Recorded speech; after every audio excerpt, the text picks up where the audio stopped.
चमकदार तालाब का रहस्य। रिया और आर्यन नाम के दो प्यारे बच्चे एक छोटे से गांव में रहते थे, जो चारों तरफ से हरी भरी पहाड़ियों और घने जंगलों से घिरा था। रिया 8 साल की थी। उसकी आंखें हमेशा कुछ नया खोजने की चमक से भरी रहती थी। आर्यन 6 साल का था और उसकी जिज्ञासा उसे हर छोटी चीज में जादू देखने को मजबूर करती थी। दोनों भाई बहन सुबह होते ही घर से निकल पड़ते। उनका सबसे पसंदीदा काम था जंगल में घूमना, नई आवाजें सुनना और छिपी हुई चीजें खोजना। रिया को ऊंचे पेड़ों पर चढ़ना और दूर दूर तक फैले नजारों को देखना पसंद था, जबकि आर्यन को रंग बिरंगी तितलियों का पीछा करना और हर फूल को झुककर सूंघना अच्छा लगता था। वे अक्सर अपनी छोटी सी टोकरी में जामुन या मीठे बेर इकट्ठा करते और रास्ते में कहानियां सुनाते हुए चलते। आर्यन, देखो, यह पत्ता कितना सुंदर है, रिया कहती, एक चमकदार हरे पत्ते को उठाती हुई। हाँ दीदी, और यह पत्थर बिल्कुल चमकते तारे जैसा है, आर्यन जवाब देता, अपनी जेब से एक छोटा गोल पत्थर निकालकर। उनकी दोस्ती और प्रकृति के प्रति उनका प्यार अटूट था। आज वे एक ऐसी जगह जाने की सोच रहे थे जहां वे पहले कभी नहीं गए थे, एक बिल्कुल नए रोमांच की तलाश में थे। एक दिन जंगल में और गहरे चलते हुए उन्हें पेड़ों के बीच से एक अजीब सी रोशनी दिखाई दी। यह ऐसी रोशनी थी जो उन्होंने पहले कभी नहीं देखी थी, हल्की, नाचती हुई और बहुत ही प्यारी।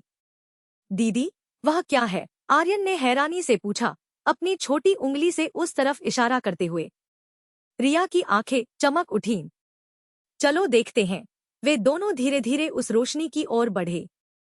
जैसे ही वे पेड़ों के झुंड से बाहर निकले, उनकी आंखें फटी की फटी रह गईं। उनके सामने एक छोटा सा तालाब था, लेकिन यह कोई साधारण तालाब नहीं था। इसका पानी नीले और हरे रंगों में झिलमिला रहा था और ऐसा लग रहा था जैसे उसमें हजारों छोटे छोटे तारे तैर रहे हों। तालाब के किनारे रंग बिरंगे फूल खिले थे और पानी के ऊपर जुगनू जैसे छोटे छोटे कण उड़ रहे थे, जो हवा में चमक रहे थे। यह तो चमकदार तालाब है, रिया खुशी से चिल्लाई। आर्यन खुशी से उछल पड़ा और पानी में हाथ डालने ही वाला था कि रिया ने उसे रोक दिया। रुको आर्यन, यह बहुत खास लग रहा है, हमें इसे छूना नहीं चाहिए। वे दोनों वहीं बैठकर उस अद्भुत नजारे को घंटों देखते रहे, जैसे किसी जादुई सपने में खो गए हों। अगले कुछ दिनों तक रिया और आर्यन रोजाना उस चमकदार तालाब को देखने जाते रहे। उन्हें वह जगह इतनी पसंद आ गई थी कि वे घंटों वहीं बैठते और तालाब की चमक को निहारते। लेकिन एक सुबह जब वे तालाब पर पहुंचे तो उन्हें कुछ अजीब लगा। तालाब की चमक पहले जितनी तेज नहीं थी, उसकी रोशनी थोड़ी धुंधली और कम लग रही थी। दीदी, देखो, तालाब की चमक कम हो गई है, आर्यन ने उदास होकर कहा। रिया ने ध्यान से देखा। सचमुच, जो जुगनू जैसे कण हवा में उड़ते थे वे भी कम हो गए थे और पानी का नीलाहरा रंग भी फीका पड़ रहा था। हाँ आर्यन, तुम ठीक कह रहे हो। ऐसा क्यों हो रहा है? रिया चिंतित हो गई। उन्हें लगा जैसे तालाब उदास हो गया हो। उन्होंने आसपास देखा, लेकिन उन्हें कोई ऐसी चीज नहीं मिली जिससे तालाब की चमक कम होने का कारण पता चले। वे बहुत दुखी हुए। यह तालाब उनके लिए एक जादू जैसा था और वे उसे ऐसे फीका पड़ते नहीं देख सकते थे। हमें कुछ करना होगा, रिया ने दृढ़ता से कहा। लेकिन क्या दीदी? किसे पता होगा कि ऐसा क्यों हो रहा है? आर्यन ने पूछा। उसकी आवाज में थोड़ी घबराहट थी। रिया थोड़ी देर सोचती रही। फिर उसे याद आया गांव के पास जंगल में रहने वाले एक बूढ़े कछुए दादा की।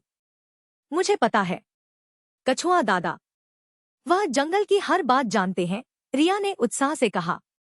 हाँ, कछुआ दादा जरूर हमारी मदद करेंगे। आर्यन भी खुश हो गया। कछुआ दादा बहुत बूढ़े थे, इतने बूढ़े कि कोई नहीं जानता था कि वे कितने साल के थे।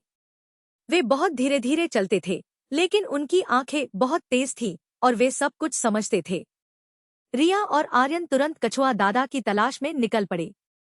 उन्होंने कछुआ दादा को उनकी पसंदीदा जगह पर पाया, एक बड़े पत्थर के नीचे, जहां वे धूप सेंक रहे थे। कछुआ दादा, कछुआ दादा, रिया और आर्यन ने एक साथ पुकारा।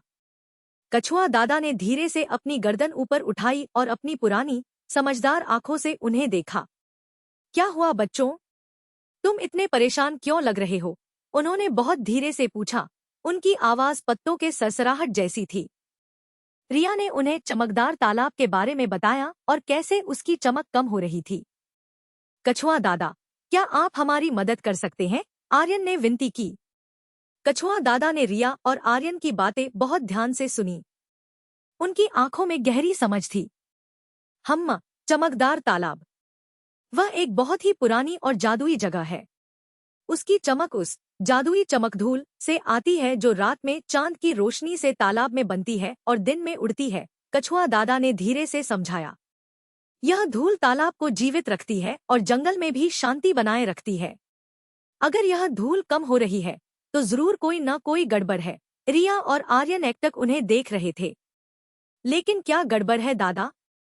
क्या कोई बीमार हो गया है तालाब? आर्यन ने पूछा। कछुआ दादा ने अपनी गर्दन धीरे से हिलाई। नहीं, तालाब बीमार नहीं है। मुझे लगता है कि कोई इस जादुई धूल को ले जा रहा है। तुम्हें उसके आसपास और ध्यान से देखना होगा। शायद तुम्हें कुछ सुराग मिले। उन्होंने एक गहरी सांस ली। यह धूल बहुत कीमती है और इसे ऐसे ही लेने से तालाब अपनी शक्ति खो देगा। जाओ, देखो और मुझे बताओ कि तुम्हें क्या मिलता है। रिया और आर्यन ने कछुआ दादा को धन्यवाद दिया और तालाब की ओर वापस चल पड़े। इस बार उनकी आंखों में एक नया लक्ष्य था, रहस्य को सुलझाना। रिया और आर्यन वापस चमकदार तालाब पर पहुंचे। उन्होंने कछुआ दादा की बात मानी और इस बार उन्होंने बहुत ध्यान से तालाब के चारों ओर देखना शुरू किया। वे हर पत्थर, हर पत्ते और हर छोटी झाड़ी को गौर से देख रहे थे। दीदी, देखो, यह क्या है? आर्यन ने एक छोटे से पेड़ के पास जमीन पर कुछ चमकते हुए कण दिखाए। वे बिल्कुल वैसे ही थे जैसे तालाब से उड़ने वाले कण थे। ये तो वही चमकधूल है, रिया ने हैरानी से कहा। उन्होंने ध्यान से देखा और उन कणों के पास उन्हें छोटे छोटे पैरों के निशान दिखे जो किसी बहुत छोटे जानवर के थे। वे निशान जमीन पर एक दिशा में जा रहे थे।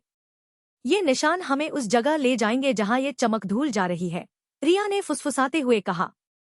वे दोनों धीरे धीरे उन निशानों का पीछा करने लगे। निशान जंगल में और गहरे जा रहे थे, पेड़ों के बीच से होते हुए। वे बहुत उत्साहित थे क्योंकि वे जानते थे कि वे एक बड़े रहस्य को सुलझाने के बहुत करीब थे। हर कदम के साथ उन्हें कुछ और चमकते कण मिलते गए, जैसे कोई रास्ता दिखाता जा रहा हो।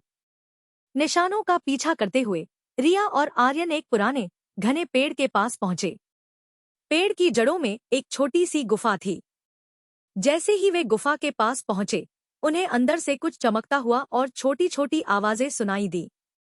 शशश, आर्यन, रिया ने फुसफुसाया। वे धीरे से गुफा के अंदर झांकने लगे। अंदर का नजारा देखकर वे चौंक गए। गुफा के अंदर एक छोटा भूरे रंग का जीव था जो गिलहरी जैसा दिखता था, लेकिन उसके पंख नहीं थे।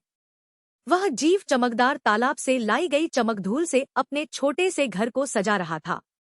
उसकी छोटी छोटी आंखें खुशी से चमक रही थी। वह जीव उस धूल को चारों ओर फैला रहा था, जिससे उसकी पूरी गुफा जगमगा रही थी। ओह, तो यह है चोर, आर्यन ने फुसफुसाया। लेकिन तभी उस जीव ने उन्हें देख लिया। वह डर गया और एक कोने में दुबक गया। उसकी छोटी सी पूंछ कांप रही थी।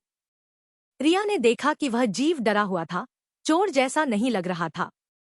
रिया और आर्यन ने देखा कि वह छोटा जीव कितना डरा हुआ है। रिया ने धीरे से कहा, डरो मत, हम तुम्हें नुकसान नहीं पहुंचाएंगे। वह जीव, जिसका नाम चंचल चिंटू था, धीरे धीरे कोने से बाहर आया। उसकी आंखें अभी भी डर से भरी थी। तुम यहाँ क्या कर रहे हो? चंचल चिंटू ने धीमी आवाज में पूछा। रिया ने उसे समझाया कि वे कौन हैं और वे चमकदार तालाब की चमक कम होने से कितने परेशान हैं। यह चमकधूल तालाब से आती है और अगर तुम इसे ले जाओगे तो तालाब की सारी चमक चली जाएगी, रिया ने प्यार से समझाया। चंचल चिंटू ने उनकी बात सुनी और उसकी आंखों में उदासी आ गई। मुझे नहीं पता था, उसने धीरे से कहा। मैं बस अपना घर सुंदर बनाना चाहता था। मेरे पास कोई दोस्त नहीं है और मैं अकेला रहता हूँ। मुझे लगा अगर मेरा घर चमकता रहेगा तो शायद कोई मुझसे दोस्ती करने आएगा। रिया और आर्यन को उसकी बात सुनकर बहुत बुरा लगा। वह बुरा नहीं था, बस अकेला और नासमझ था। रिया और आर्यन ने चंचल चिंटू को समझाया कि चमकदार तालाब की चमक